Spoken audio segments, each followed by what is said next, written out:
சீர்காழி அருகே உள்ள உப்பனாற்றில் கதவணை அமைக்கும் பணி 3 ஆண்டுகளாக மெத்தனமாக நடக்கும் பணி எப்போதுதான் முடியும்? விவசாயிகள் பொதுமக்களின் வேதனை குறித்த பதிவை பார்க்கலாம். மயிலாடுதுறை மாவட்டம் சீர்காழி அருகே உள்ள கொண்டல் தலைப்பிலிருந்து உருவாகிறது உப்பனாறு.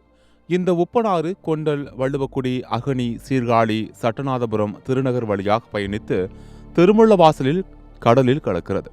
உப்பனாறு மூலம் 30க்கும் மேற்பட்ட கிராமங்களில் நிலத்தடி நீர்மட்டம் மேம்பட்டு வந்தது.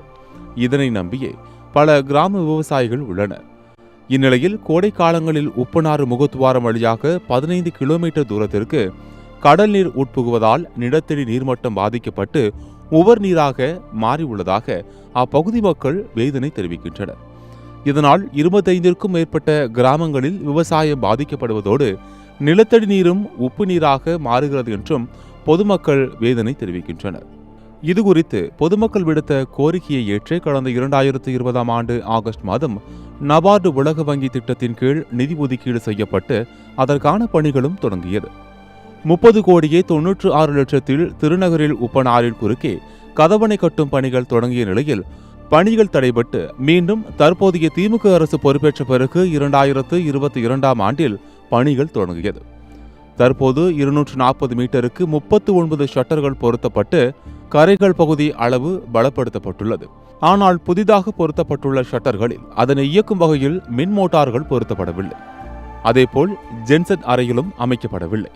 புதிதாக பொருத்தப்பட்டுள்ள ஷட்டர்களின் ரப்பர் பீடிங்கில் தண்ணீர் கசிவு ஏற்படுவதால் உப்பு தண்ணீர் மீண்டும் உட்புகும் நிலை ஏற்பட்டுள்ளது. இதனால் பொதுமக்கள், விவசாயிகள் பெரிதும் பாதிக்கப்பட்டு வருவதாகவும் 18 மாதங்களில் நிறைவடைய வேண்டிய பணிகள் 4 ஆண்டுகளாகியும் நிறைவடையாததால் 30 கிராமங்களில் நிலத்தடி நீர் உப்பு நீராக மாறுவதை தடுக்க முடியாமல் இருப்பதாக அப்பகுதி மக்கள் குற்றம் சாட்டுகின்றனர். இப்போ நம்ம நிற்கிற பகுதி நம்ம சீர்காழி அடுத்துள்ள திருநகரிக்கு மிக அருகாமையில் அந்த கடலை ஒட்டி உள்ள ஒரு தோணித்துறைக்கு பக்கத்தில் உள்ள அது வெள்ளப்பள்ளம் உப்பனார் அந்த பகுதியில் தான் ஒரு கதவணை கட்டியிருக்காங்க. இதனுடைய மதிப்பு கிட்டத்தட்ட 30.96 கோடி ரூபாய் மதிப்புள்ள ஒரு கதவணை பணி.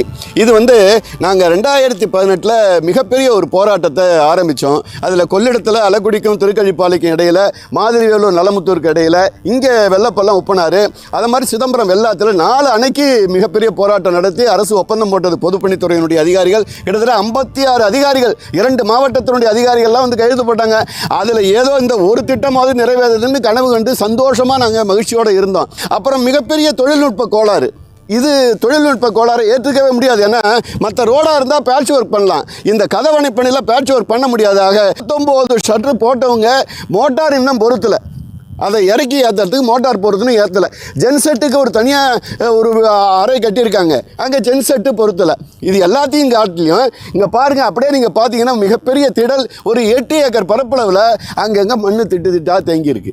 இது யார் அதிகாரம்? அதாவது இதை யார் நடவடிக்கை எடுக்க வேண்டியது? பொதுப்பணித்துறை அதிகாரிகளும் வருவாய்த்துறை அதிகாரிகளும் சத்தியமாக இதில் கூடுதல் கவனம் செலுத்தி எங்களுடைய கோரிக்கை நிறைவேற்றுவார்கள் என்ற நம்பிக்கையோடு காத்திருக்கிறோம். இந்த கதவணை பணி மிக குறுகிய காலத்திலே முற்றிலுமாக சீர் செய்யப்பட்டு செயல்பாட்டிற்கு வர வேண்டும். அதற்கு அரசும் அதிகாரிகளும் துணை நிற்க வேண்டும் என்ற அன்பான வேண்டுகோள்.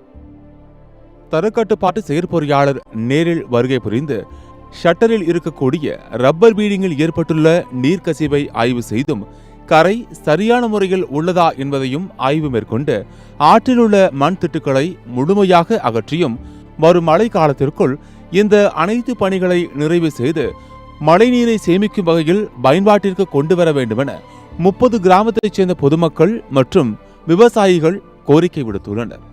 சத்தியம் செய்திகளுக்காக மயிலாடுதுறை மாவட்ட செய்தியாளர் கமலக்கண்ணனுடன் சத்தியம் செய்து கொள்.